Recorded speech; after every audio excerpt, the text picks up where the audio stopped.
तुम्ही शरदचंद्रजी पवार साहेबांच्या गटाशी एकनिष्ठ होतात. तुम्ही अनेक वर्ष त्यांच्या गटात राहून काम केलेलं आहे. आता निवडणूक लागल्यानंतर तुम्ही धनुष्यबाण हातात घेताय. तुम्हाला काय वाटतं की हे निवडणुकीसाठी तुम्ही घेतलेलं धनुष्यबाण तुम्हाला पेलेल? नक्कीच मला पेलवणार आहे. कारण माझं सासर टाकळी भीमा हे ग्रामदैवत प्रभू रामचंद्रांच्या पदस्पर्शाने पावन आणि पुनीत झालेलं आहे. त्यामुळं जसा प्रभू रामचंद्रांनी धनुष्य समाजहितासाठी उचलला होता, तसा मीही माझ्या समाजासाठी हा धनुष्यबाण उचललेला आहे आणि ते मी पेलून दाखवणारच.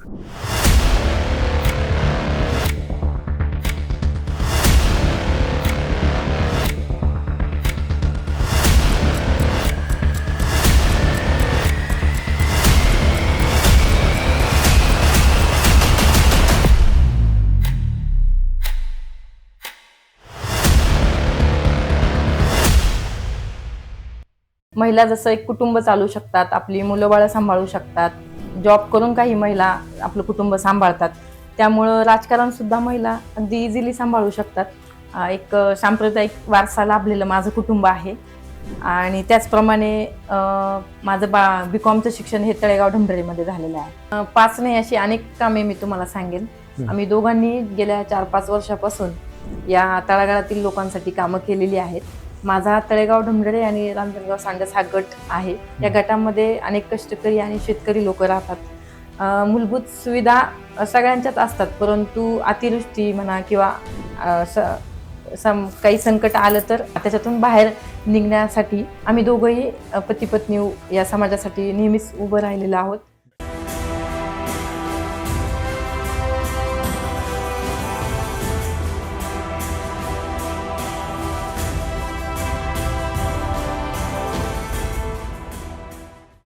नमस्कार. धुळपाटीच्या चावडीवरती आपल्या सगळ्यांचं मनापासून स्वागत. आज आपण अशा ठिकाणी आहोत ज्या भूमीला ऐतिहासिक आणि सांस्कृतिक खूप मोठा वारसा आहे. अर्थात मी बोलतोय आज तळेगाव ढमढेरेबद्दल. आज या ठिकाणी निवडणुकीची रेलचेल चालू आहे. जिल्हा परिषदच्या निवडणुका लागलेल्या आहेत. ही भूमी खरं तर ओळखली जाते हुतात्मा विष्णू गणेश पिंगळे यांच्या स्मरणार्थ. या भूमीला यांचाही खूप मोठ्या विचारांचा वारसा आहे. याच विचारांचं पाईक असणारी ही जी लोक आहेत, तीच लोक या आज जिल्हा परिषदच्या रणधुमाळीमध्ये उतरत आहेत. त्यातीलच एक उमेदवार जे आता शिवसेना पक्षातर्फे नेतृत्व करतायत, त्या माननीय सौ सारिका राहुलदादा करपे आज आपल्या स्टुडिओमध्ये उपस्थित आहेत. याच जिल्हा परिषदच्या निवडणुकीबद्दल, इथल्या सगळ्या जनतेबद्दल, यांच्या विचारांबद्दल चर्चा करण्यासाठी पहिल्यांदा ताई तुमचं मनापासून स्वागत आमच्या या चावडीवरती. अगदी आता निवडणुका ज्या त्या निवडणुका सगळीकडे चालू आहेत. आपण बघतोय की वातावरण निवडणुकीचं सगळीकडे झालंय. तर मी पहिला प्रश्न तुम्हाला थेट अगदीच गप्पांना आपण सुरुवात करूया. तुम्ही शरदचंद्रजी पवार साहेबांच्या गटाशी एकनिष्ठ होतात. तुम्ही अनेक वर्ष त्यांच्या गटात राहून काम केलेलं आहे. आता निवडणूक लागल्यानंतर तुम्ही धनुष्यबाण हातात घेताय. तुम्हाला काय वाटतं की हे निवडणुकीसाठी तुम्ही घेतलेलं धनुष्यबाण तुम्हाला पेलेल? नक्कीच मला पेलवणार आहे. कारण माझं सासर टाकळी भीमा हे ग्रामदैवत प्रभू रामचंद्रांच्या पदस्पर्शाने पावन आणि पुनीत झालेलं आहे. त्यामुळं जसा प्रभू रामचंद्रांनी धनुष्य समाजहितासाठी उचलला होता, तसा मीही माझ्या समाजासाठी हा धनुष्यबाण उचललेला आहे आणि ते मी पेलून दाखवणारच. नक्कीच. प्रभू रामचंद्रांनी जशा पद्धतीनं समाजाचा विचार करून हा धनुष्यबाण घेतला होता आणि समाजाचं खूप मोठं काम त्यांनी उभं केलं, रामराज्य तयार केलं. मला वाटतं रामराज्यासाठीच तुम्ही आता हा जो प्रवास करताय तो खरंच खूप कौतुकास्पद आहे. महिला आरक्षण जे ते महिला आरक्षण इथं पडलंय. मी जेव्हा बघितलं तेव्हा महिला आरक्षणाबद्दल काही लोक नाराज होते. काही लोकांनी ते आरक्षण बदलावं यासाठी सुद्धा प्रयत्न केले. मला विचारायचंय की महिला राजकारणासाठी सक्षम नसतात का? नक्कीच असं काही नाही. महिला जसं एक कुटुंब चालू शकतात, आपली मुलं बाळं सांभाळू शकतात, जॉब करून काही महिला आपलं कुटुंब सांभाळतात. त्यामुळं राजकारण सुद्धा महिला अगदी इझिली सांभाळू शकतात. आपल्या इथून पाठीमागच्या काळामध्ये सावित्रीबाई फुले असतील, अहिल्याबाई होळकर असतील, राजमाता जिजाऊ असतील, त्या कठीण परिस्थितीत सुद्धा त्यांनी त्यांचा समाज सुधारवण्याचं किंवा त्यांचं हे करण्याचं काम केलेलं आहे. त्या पद्धतीने मी सुद्धा आता टेक्नॉलॉजीच्या युगामध्ये जर मला राजकारणाची संधी आलेली आहे आरक्षण म्हणून महिलेचं, तर मी नक्कीच ते सांभाळू शकते, मला असं वाटतं. ताई तुमचं माहेर आणि सासर शिरूरच्या मातीमध्ये गेलंय. हा प्रवास नेमका तुमचा आम्हाला जाणून घ्यायला आवडेल की कसा झाला, तुमचं शिक्षण कुठं झालं आणि इथपर्यंतचा असा प्रवासाबद्दल काय सांगाल? ऍक्च्युली माझं माहेर हे निमगाव म्हणून आहे आणि माझी जॉईंट फॅमिली असल्यामुळं माझे बाबा शिवाजी मारुती चौधरी हे पिंपरी चिंचवडमध्ये बजाज ऑटोमध्ये कामाला होते. शिक्षणानिमित्त आणि नोकरीनिमित्त आम्ही पुण्याला राहिलेलो आहे. 7वी पर्यंत शिक्षण माझं हे सुंदरबाई मराठी विद्यालय खराडी इथे झाले. बाबा रिटायर झाल्यानंतर आम्ही गावी शिफ्ट झालो. माझ्या बाबांनी उत्तम अशी शेती, काकांनी पण खूप छान केलं. आणि माझ्या माहेरी असा वारसा आहे की माझ्या काकांनी, माझ्या आजीनी आणि माझ्या आईवडिलांनी जवळजवळ पंढरपूर ते आळंदी ही पायी वारी त्यांनी 20-21 वर्ष केलेली आहे. एक सांप्रदायिक वारसा लाभलेलं माझं कुटुंब आहे. आणि त्याचप्रमाणे माझं बीकॉमचं शिक्षण हे तळेगाव ढमढरेमध्ये झालेलं आहे. त्यामुळं निमगाव माळुंगी असेल किंवा टाकळी भीमा असेल, त्याचप्रमाणे तळेगाव ढमढरे असेल, या तिन्ही गावांमध्ये माझं असणारं मैत्रीपूर्वक सगळ्यांशी नातं म्हणा किंवा जी ओढ मला या तिन्ही गावांची आहे ती 2009 मध्ये माझं राहुलदादांशी लग्न झालं. त्यानंतर आणि राहुलदादांची पण फॅमिली अगदी माझ्या सासूबाई आहेत त्या सांप्रदायिक याच्यामध्येच आहे. त्यांची सुद्धा 21 वर्ष पायी वारी झालेली आहे. आणि आमचे दोन्ही कुटुंब म्हणजे सांप्रदायिक असल्यामुळं मीही माळकरीच आहे.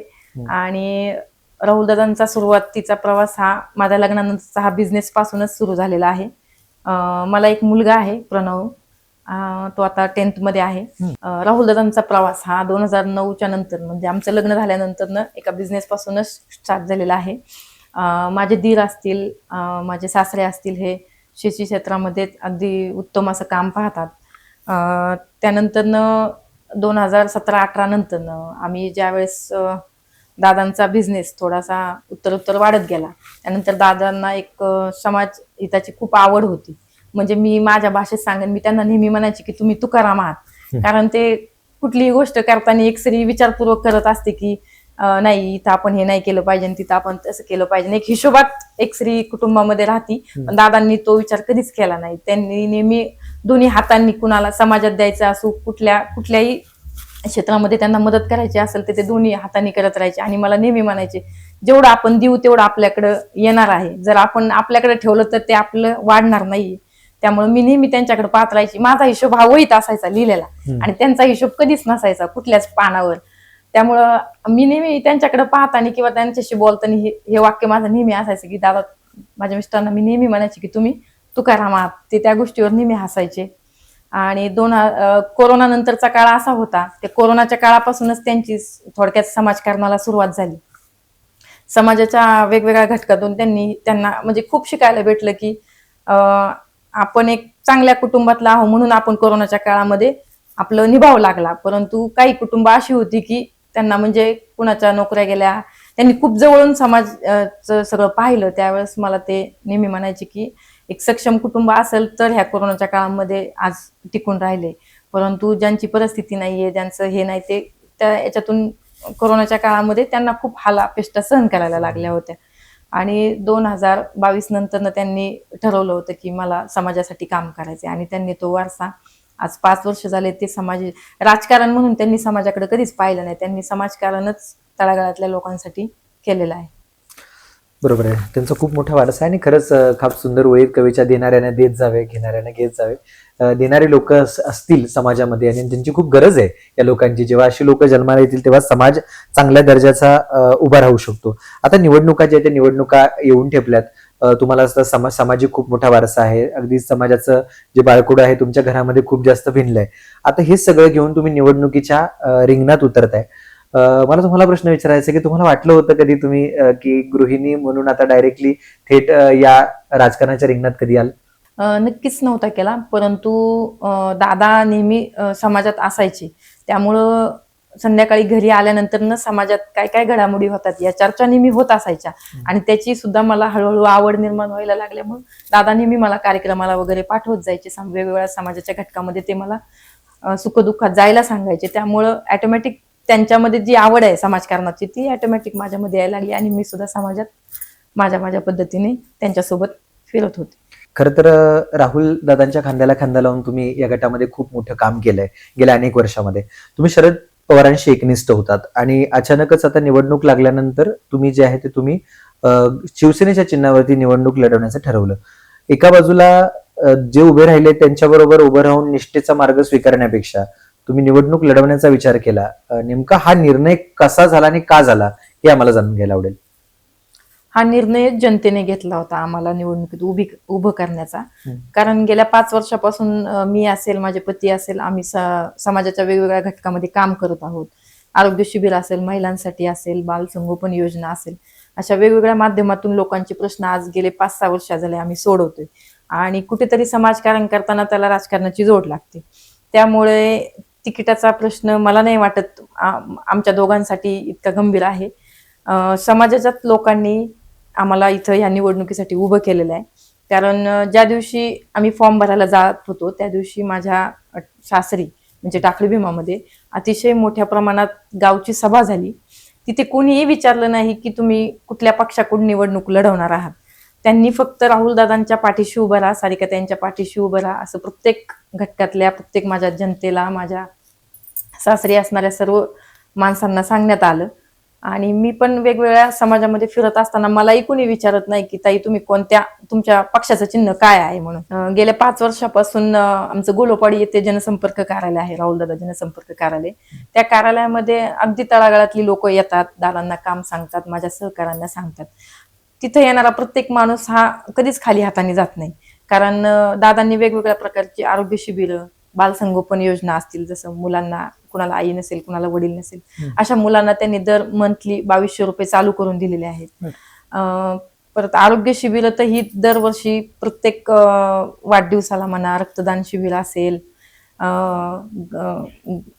बांधकाम योजनेचा फॉर्म भरण्याचं प्रोसेस असेल, महिलांचे काही प्रश्न असतात, बचत गटाच्या महिलांच्या वेगवेगळ्या मीटिंग आमच्या ऑफिसला होत असतात.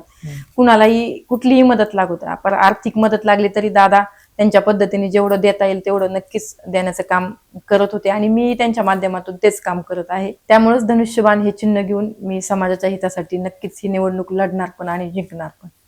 आता तुम्ही राहुल दादा सोशल फाउंडेशनच्या माध्यमातून जी कामं होती ती सगळी कामं मला सांगितलीत. बऱ्याचशा पायाभूत सोयीसुविधा इथल्या माणसांपर्यंत पोहोचाव्या त्यासाठी दादांनी खूप मोठं काम जे आहे ते काम केलंय. आता ही निवडणूक आली आहे, तुम्ही धनुष्यबाण या चिन्हावरती निवडणूक लढवताय. मला अशी 5 कामं तुमच्याकडनं जाणून घ्यायला आवडतील की ही 5 कामं आम्ही केलेली आहेत म्हणून लोकांनी धनुष्यबाण या चिन्हासमोरचं बटन दाबून आम्हाला विजयी करावं. 5 नाही, अशी अनेक कामे मी तुम्हाला सांगेन. आम्ही दोघांनी गेल्या 4-5 वर्षापासून या तळागाळातील लोकांसाठी कामं केलेली आहेत. माझा तळेगाव ढमढरे आणि रांजणगाव सांडस हा गट आहे. या गटामध्ये अनेक कष्टकरी आणि शेतकरी लोक राहतात. मूलभूत सुविधा सगळ्यांच्याच असतात, परंतु अतिवृष्टी म्हणा किंवा काही संकट आलं तर त्याच्यातून बाहेर निघण्यासाठी आम्ही दोघंही पती पत्नी या समाजासाठी नेहमीच उभं राहिलेलो आहोत. त्यातलंच सांगायचं झालं तर रस्ता, मूलभूत गरजा हा रस्ता असतो. कारण ग्रामीण भागातले लोक आपल्या शेतामध्ये राहतात, कुणी गावामध्ये राहतं आणि आत्ताच्याच पाठीमागच्या काळामध्ये अतिवृष्टी झाल्यामुळे रस्त्यांची खूप पडझड झाली होती.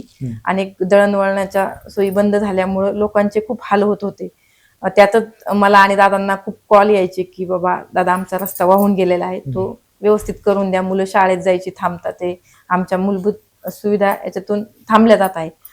दादांनी स्वतःची यंत्रणा पाठवून तिथे ते रस्ते, नाले वगैरे साफसफाई करून ते रस्ते अगदी व्यवस्थित करून दिलेले आहेत.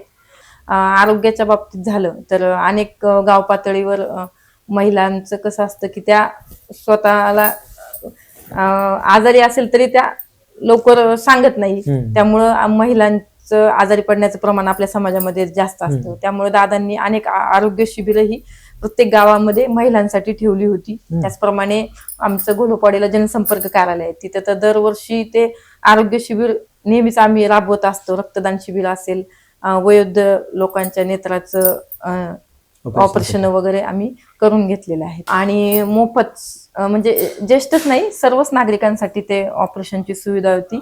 अगदी बुद्राणी या हॉस्पिटलमध्ये या लोकांची ऑपरेशन वगैरे झालेली आहे, त्यांना मोफत चष्मे वगैरे दिलेले आहेत. त्याचप्रमाणे जे अपंग आहेत त्यांना व्हीलचेअरची सुविधा पुरवलेली आहे. आरोग्य सुविधा लोकांच्या तळागापर्यंत पोहोचवलेल्या आहेत. तिसरं झालं तर शेतकरी वर्ग असतो, शेती करत असतो, त्यामुळं वीज पुरवठा कधी कधी खंडित होत असल्यामुळे डीपी वगैरे जाण्याचं प्रमाण आमच्या इकडं खूप आहे. त्यामुळं दादांनी अनेक ठिकाणी डीपी बसवून दिलेले आहेत शेतकऱ्यांसाठी. आणि चौथा मुद्दा सांगायचा झाला तर आपल्याकडं ग्रामीण भागामध्ये जिल्हा परिषद शाळा असतात, त्या शाळेंना दादांनी अनेक सुखसुविधा पुरवलेल्या आहेत. एक शौचालयाची सुविधा एका शाळेने आमच्याकडे मागणी केली होती की दादा मुली आहेत शाळेमध्ये आणि ते डोंगराळ भागात असल्यामुळे तिथं मुलींची शौचालयाची सुविधा नव्हती. दादांनी तिथं शौचालय शाळेला उभं करून दिलेले आहे. वेगवेगळ्या जिल्हा परिषद शाळेतून शेतकरी सांगतात की बाबा जिल्हा परिषद शाळा आहे, लक्ष कमी पडत आहे तिथं, दादा तुम्ही असं त्या द्या. मग छोट्या मुलांसाठी आम्ही वेळोवेळी तिथं जिल्हा परिषदच्या शाळेमध्ये जाऊन त्यांना काय हवं नको ते दादा पाहत असतात आणि मी सुद्धा वेळोवेळी जाऊन पाहत असते. आणि प्रामुख्याने माझ्या जिल्हा परिषद गटामध्ये अनेक जिल्हा परिषदच्या शाळा आहे. त्या शाळेमध्ये दादांनी आणि मी वह्या वाटपाचा कार्यक्रम ठेवला होता. कारण माझी आणि त्यांची अशी इच्छा आहे, कारण लोकांचा कल आता इंग्लिश मिडियमच्या शाळेकडे जास्त आहे आणि गाव पातळीवर प्रत्येक पालकाला शक्य नाही की आपली मुलं आपण लांबच्या शाळेत घातलीच पाहिजे म्हणून. त्यामुळे आम्ही दोघंही पती पत्नी या गाव पातळीवरच्या ज्या शाळा आहेत जिल्हा परिषदच्या त्याच्याकडे वेळोवेळी लक्ष देत असतो, कारण कुठलेही विद्यार्थी हे शाळेपासून वंचित राहिले नाही पाहिजे. आणि पाचवा सांगायचं झालं तर अनेक शासकीय योजनांचा लाभ आम्ही या तळागाळातील लोकांपर्यंत पोहोचवलेला आहे. त्यामध्ये एक सांगायची झाली तर बालसंगोपन योजना ही होती. त्यामध्ये ज्या विद्यार्थ्यांचे आई किंवा वडील वारलेले आहेत त्या पाल्याला आपलं शासन हे 2200 रुपये मंथली देत असतं, परंतु तळागाळातल्या लोकांना याची कुठलीही कल्पना नसते. त्यामुळं दादांनी या जिल्हा परिषद गटामध्ये पूर्ण सुरुवातीच्याच काळामध्ये 110 पाल्यांना हे 2200 रुपये चालू करून दिले होते. अगदी त्यांना घरापर्यंत जाऊन त्यांचे फॉर्म भरून घेऊन त्यांना शिवाजीनगरच्या ऑफिसमध्ये नेऊन आणि तिथपासून पुन्हा त्यांचे फॉर्म आपल्या ऑफिसमध्ये सबमिट करून त्यांना ती योजनेचा लाभ त्यांनी मिळवून दिलेला आहे. आणि बांधकाम विभागाचे फॉर्म असतील, त्याचप्रमाणे निराधार महिला असतील, ज्येष्ठ नागरिक असतील, त्यांना अनेक या शासनाच्या योजनेचा पाठपुरावा करून उपलब्ध करून दिलेले आहेत. बरोबर आहे. म्हणजे आरोग्य, शेती, त्यानंतर शिक्षण या सगळ्या क्षेत्रामध्ये तुमचं खूप मोठं काम आहे आणि खरं हे सगळं काम जे तुम्ही गेल्या काही वर्षांमध्ये करताय ते पाहून लोकांनी नक्की या चिन्हाचा विचार करावा, हे अगदी बरोबर आहे. तुम्ही 5 गोष्टी सांगितल्यात. खरं तर 5 काय असंख्य गोष्टी आहेत की ज्या तुम्ही गेल्या काही दिवसांमध्ये याच्यावर सगळ्यांवरती काम केलंय, म्हणून लोकांनी तुम्हाला धनुष्यबाण या चिन्हासमोरचं मतदान करून बहुमतानं विजयी करणं खरं हा तुमचा हक्क आहे. आता याच्या पलीकडे जाऊन मी तुम्हाला विचारेन, हा जो तुमचा आता मतदारसंघ आहे, तळेगाव डमडेरे असेल, रांजणगाव असेल किंवा हा जो सांडस हा मतदारसंघ आहे पूर्ण, या मतदारसंघामध्ये खेडेगाव होतं, आता ते निम शहरांमध्ये त्याचा बदल जो आहे तो बदल होतोय. इथल्या सगळ्या समस्या सुटलेल्या आहेत का इथल्या समस्या अजूनही लोकप्रतिनिधींनी सोडवल्याच नाही, त्या तशाच आहेत? याबद्दल आम्हाला काय सांगाल? नक्कीच सोडवलेलं नाही.